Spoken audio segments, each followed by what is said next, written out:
Welcome back to Eyes Wide, the podcast, where we put a focus on life, business, and the beautiful intersection of both. As a recording time, this isn't the episode I set out to record. This episode has not been scripted. This episode has no planning whatsoever other than wanting to get some thoughts out on a microphone. The title of this episode is going to be Setbacks and what we do with them, how we approach them, how we should view them. As I mentioned, this isn't the episode I set out to record, and it's definitely not the episode that I set out to release next. But such is life. I believe the phrase is, man plans and God laughs. And this is one of those situations. Many of you know that for the last few months, many weeks, I've been training pretty thoroughly for a CrossFit competition I was doing with a few friends of mine, and it involved push-ups, pull-ups, jump ropes, and whatnot. And I've talked through how difficult that training is. They seem like not difficult exercises to do by themselves, but putting them all together and doing them quickly for time, fatigue definitely starts to set in, and it's a difficult task to accomplish, especially in the times that some of my competitors were putting forth. But before we get to that, I kind of want to talk through something that happened to me personally last week. I was down in Mexico, my first ever trip to Mexico, a family vacation, my wife, 2 daughters, and we went to the Cancun, Playa del Carmen area of the country, and we're staying at a beautiful resort. And at this beautiful resort, the resort was called Xcaret. And this episode not sponsored by Xcaret, that's for damn sure. But anyway, at Xcaret, they offer you excursions. And one of the excursions was a park they send you to called Cenotes. And I believe my Spanish is terrible. It might be Cenotes is the area, the jungle area, or the rivers around there. And so Cenotes is kind of like Xcaret's spin on it. And so going there, we're very excited. Going to be a series of different water park type things with natural, all set in a natural jungle-like environment, just some swimming and zip lining, some water slides and whatnot. And leading up to this, even the night before, I had been doing this training for this competition, and I had just done 100 pull-ups the night before, and I was starting to feel some fatigue in my forearms.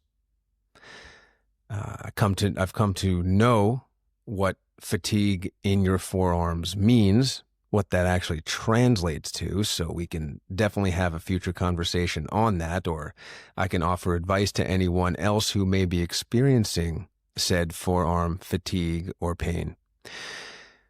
But we went on this excursion, and there was a series of zip lines, and you had a choice whether or not to kind of sit in a little sling or hang from a Tarzan rope or a Tarzan handle, so to speak. And of course, I jumped up and wanted to do the Tarzan handle, and I did this a few times. And this one particular section, there was going to be a photographer. And so when it came my time to go, I was sliding down the zip line as I had been, and I quickly took off one hand to flash some deuces in the air to the photographer. And virtually the second I did that, I felt something tear completely away from my forearm. I could feel my bicep just pull right off. And it wasn't just about feeling it. It was one of the loudest. When people tell you that you hear tendons snap, you can hear the sound, that's for real. You can hear every aspect of what's actually occurring inside of your body. And it happened instantaneously. I actually have a video that I posted that shows the event My wife was recording me down the line, so you can see the time at which it happens. And it's pretty shocking when it occurs. And because I've been involved with physical activity my entire life and doing exercises like pull-ups, like curls with heavy weight, it's one of those things that always goes through your mind. It's a point of vulnerability for a lot of guys I know who work out. It's, doing what you can to protect your bicep from tearing because it is a monster setback. So the minute it happened, I knew I was one of those individuals, that population of people that have ruptured a bicep tendon. And I knew it happened immediately. In the video, you can see me kind of holding that area of my forearm as soon as it happened, as I fell to the water. And everyone there can tell something was up, just the way I went down pretty quickly. And then I wasn't really talking to anyone when I resurfaced. I was just kind of trying to prevent the muscle from continuing to crawl up into my arm. When your body goes through some kind of an experience like that, the muscle wants to contort, and it wants to pull, and it wants to contract, and it kept wanting to pull the muscle further and further and further up. And so I was trying to stabilize my arm as much as possible and swim out of the water. Thankfully, I had a life jacket on, so I could kind of float to the area. And then once I got to was able to climb out of the river with the help of my two daughters who were already in the water, I was able to start getting some help. But it turned into a pretty hairy situation pretty quickly. I won't go too far into the details of that. Everyone there really meant well, and they were looking to help me out as the best they could. It just turned a little ugly and got a little dark for a little while, and I didn't want to go to a Mexican hospital, but I was on oxygen at the time, and I was pretty vocal about not wanting to be taken to the hospital, and I wanted to go back to the hotel and figure things out on my own. Immediate change of plans. Unfortunately, had to cut the trip short, and I felt really bad about that for my family. We don't go on a ton of trips, and in the times we're in, for those of you that have teenagers, and in the days of mobilization of everyone, it's really difficult to find the time, and then how much you treasure and cherish and how special that time is when you do have very focused attention on your teenagers, your family members. And so it was a really special time, and I felt really guilty that I got injured, and it needed to be addressed, and I needed to start figuring out how to get back to the U.S. So during this time of trying to figure out how to get back, and when I needed to get back, and which doctor I was going to see, and how to get an appointment, and then when the surgery is going to be, knowing that time is of the essence of injuries like this. I have torn my pec on the same side, and I didn't get that fixed right away, and I have residual effects of that. I don't know if I could have truly gotten away from any of the residual effects, if I'm being honest. But knowing what I know of tendon injuries, time is of the essence. So I felt very compelled to figure this out quickly. And again, I just felt very guilty of having to steal away the time of my family members. And so that was already kind of an emotional kickoff right there. And you mix that in with the idea of experiencing trauma, like a torn tendon or ruptured tendon, and very quickly the chemicals start to mix in a negative fashion. And I want to talk about how grateful I am for not only the support that I have around me, my friends, my family, my colleagues, but also the mental and physical conditioning that I've been very fortunate to be a part of and involved with. Because as these negative chemicals are mixing inside of your body and inside of your head, you start thinking about a lot of negative things, a lot of negative ideas, a lot of dark ideas, and you can see how easily you can start to slip into the darkness. It's not difficult at all. It is a very compelling gravity that makes you want to feel extraordinarily bad for yourself. Start second guessing everything you've ever done, especially leading up to the event that caused the trauma. I mean, these are accidents after all. This one a little bit different than the accidents that other people would experience that truthfully had nothing to do with anything that they were choosing to do or doing. And so I don't know if that's easier or more difficult. I would imagine it's just different. It's a different way to handle things. But in my mind, I'm constantly thinking, or I was constantly thinking, is I did this to myself. I caused this. I didn't need to train as hard as I was training. For what? Why was I even in a competition? Why? Because if I wanted to be able to still prove that at my age that I can still compete on a very high level athletically, yeah. But again, you start to second guess everything because you start thinking, like, what was it all worth? Why? Why do that? Did I need to bring a weight vest to Mexico to continue to train? No, most people wouldn't have. And unfortunately for me and others that are built like me with goals like me, I think unfortunately we'll make those decisions time and time again. And we just have to accept the fact that we're making those decisions. If I had no plans of exercising while on vacation, would this have happened? I don't know. Maybe not. If I never wanted to show that I could do 100 pull-ups and 1,000 jump ropes and 200 push-ups in 20 minutes, would this have happened? Probably not. Probably wouldn't have ever happened. But then I would have also never known if I could achieve that level of fitness, if I can accomplish what I set out to do.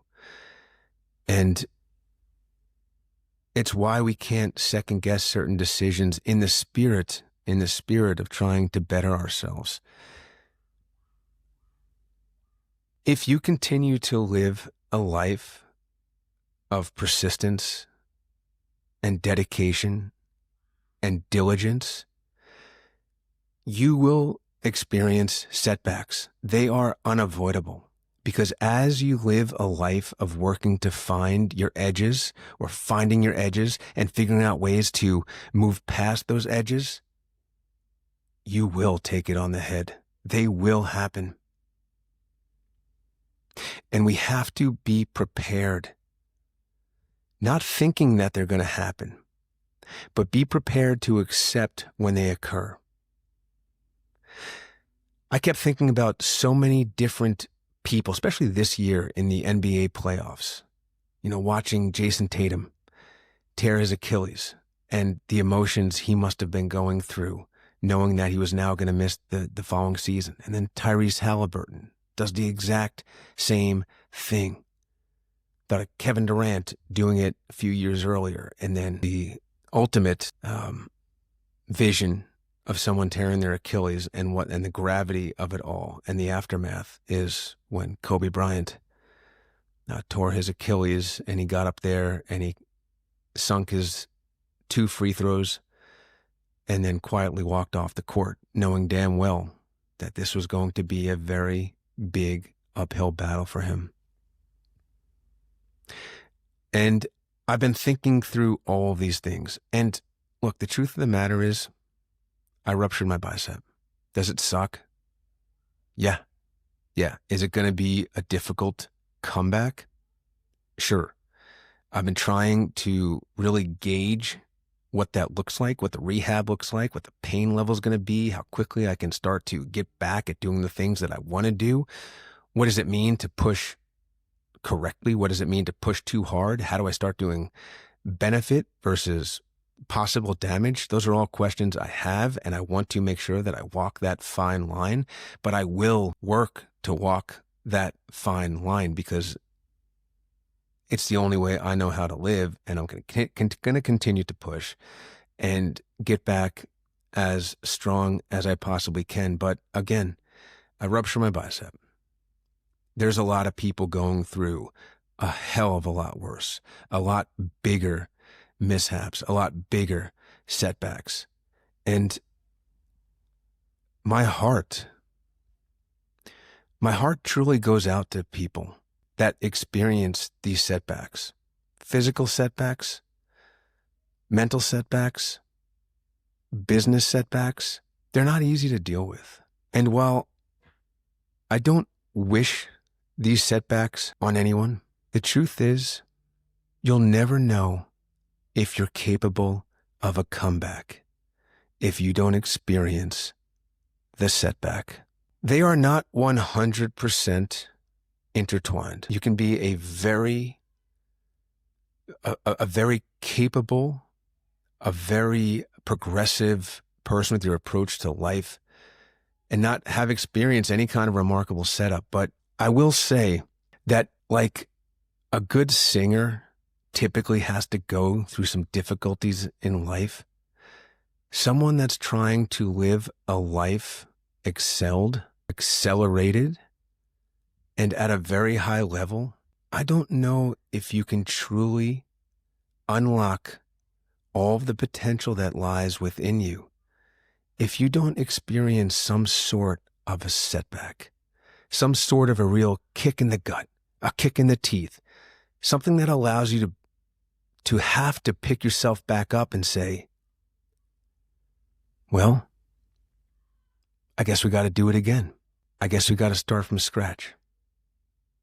It's going to take a long time, but I have what it takes inside of me to get to where I need to go.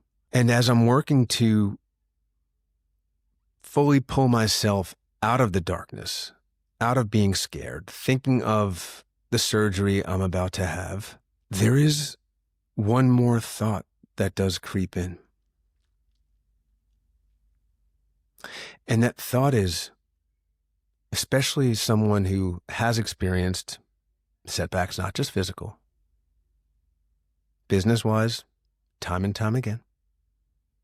And I like to think that each time that I experienced a setback in business, that it made me stronger, that I was able to focus on what I was able to take out of the experience, what I was able to grow from in that experience, and what it was through that experience that helped to galvanize and shape me on my path forward.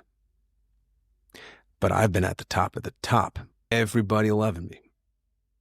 Everybody giving me every compliment in the world for all of the wonderful things and amazing things that I've done for an organization.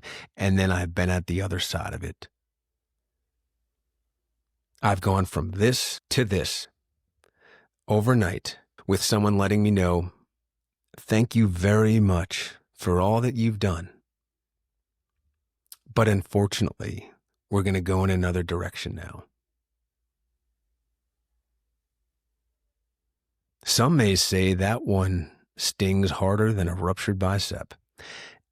And I don't know if I fully disagree. Now, I may change my tune once I have this surgery and I see what that pain is like as the tendon starts to heal back.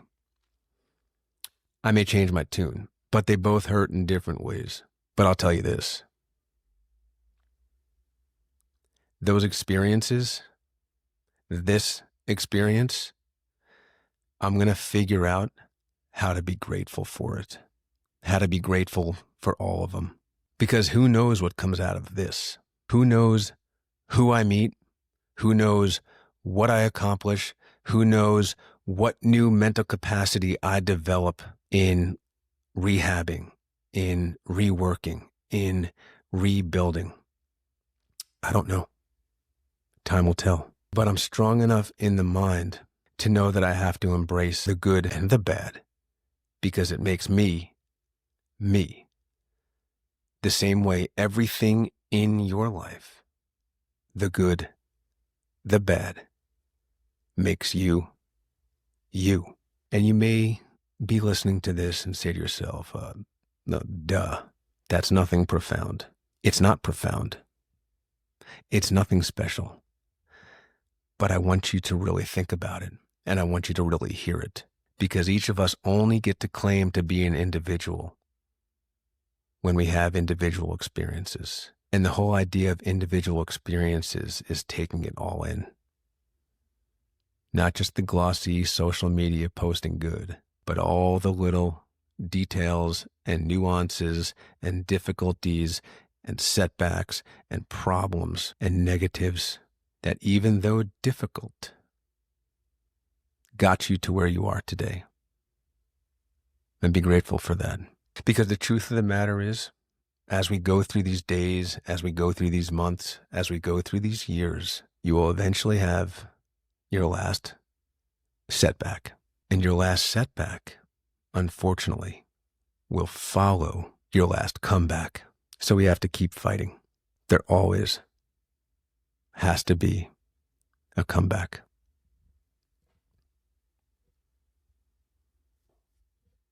I want to thank you guys for listening to this episode. This wasn't intended to be long.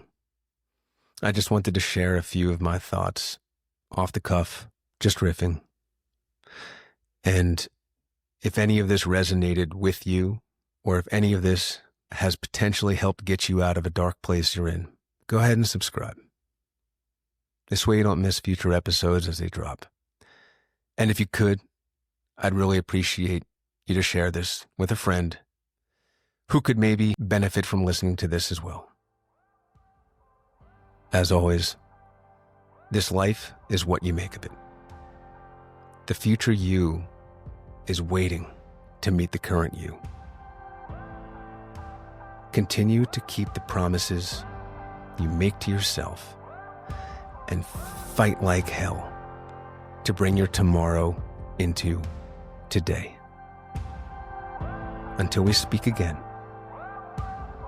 eyes wide, see everything. And I'm not going to say goodbye, because I'll speak to you again after I get out of my surgery. Thank you all so much.